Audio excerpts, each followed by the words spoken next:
घरतरुल हाम्रो घरतरुल अझै दुई झ्याङ चाहिँ खन्न मिलेन। टिमुरको जराको छेउमा परेछ र दुई झ्याङ चाहिँ खनेको छैन। अझै किसिमले खाएर पनि छिमेकीलाई दिएर पनि यति छ। अब अझै दिन मन छ दिन अर्को छिमेकीलाई चाहिँ दिन त्यो छ।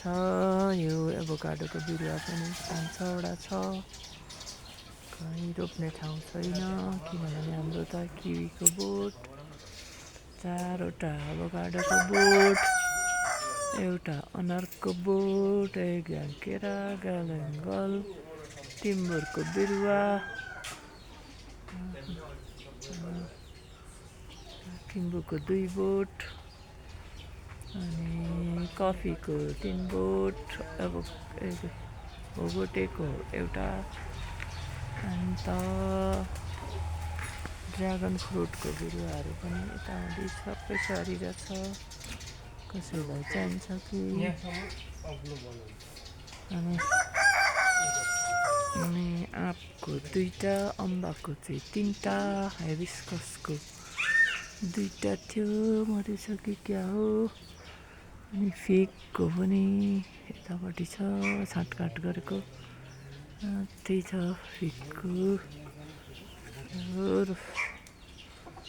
रोजको पनि यतै हुँदै भोजखारीकै छेउमा अनि त्यो असारे फुल अनि त्यहाँदेखि टुक्रे फुल भन्छौँ हामी। त्यो कुनामा असारे फुल रसेको कमल पर कुनामा राम्रो देखिएन।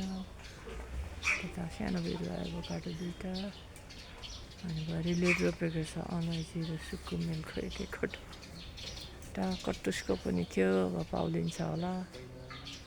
बिरुवाहरू भरिले पनि लाउने।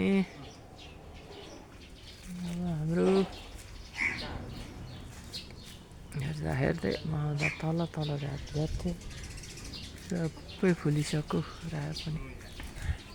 अब पनि फुलिसक्यो। टचमिनट यस्तो छ। चल्ला कुकुरी बोजो खनेर सुकाउनु पर्ने।